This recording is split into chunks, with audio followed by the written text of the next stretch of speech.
Magpalambot tayo ngayon ng munggo, mga tsakadora. Ayan Friday ngayon, kaya mag-ulam tayo ng pambansang ulam sa Pinas, ang munggo. Ayan guys, luto na yung munggo at umpisahan na nating maggisa ng kanyang mga sahog. Syempre, lagyan lang natin siya ng sibuyas, luya at saka yung bawang. Yan lang po yung panggisa natin sa ating munggo ngayon. Good luck sa rayuma mga tsakadora. Ayan guys, maggigisa na tayo ng sahog ng ating munggo. Ayan, ginisa ko muna yung luya at pagkatapos niyan ay nilagay ko po yung sibuyas at saka yung bawang para sa pampabango ng ating munggo.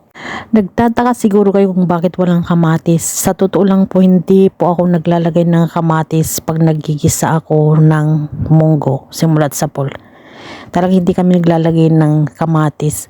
Sa amin lang kasi nga po yung kamatis ay parang ano ba yun, yung mapanis. Pag mapanis yung munggo, maaga siyang mapanis. Masarap kasi yung munggo kapag siya guys, kapag malamig.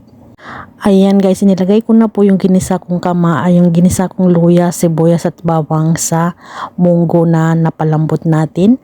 At pagkatapos ay inilagay ko na rin yung alamang, yung maliliit na alamang. Yan po yung pinakasahog niya. Hindi ko po siya nilagyan ng karne kasi syempre nauumay na po ako ng karne. Masarap kayo yun guys. Namimiss ko yan dahil nung college ako, yan yung lagi naming inuulam noon. Tapos yung sahog niya alamang. After that mga tsakadora, inilagay ko na po yung ampalaya.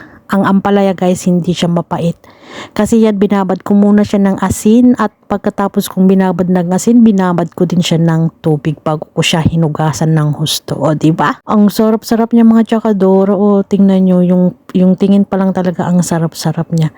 Siyempre, after ng ampalaya mga tsakadora, habang niluluto natin ng ampalaya, ay nilagyan ko rin siya ng kaunting sotanghon.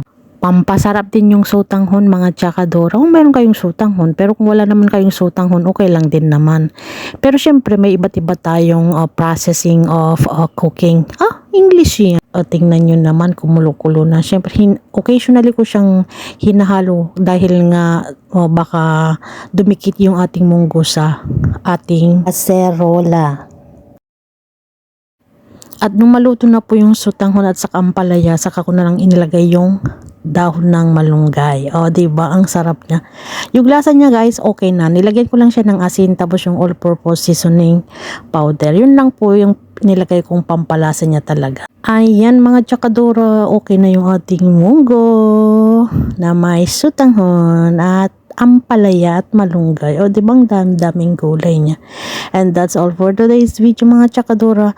Thank you for watching this video. Syempre, Biyernes ay pambansang ulam natin yung munggo. Bye!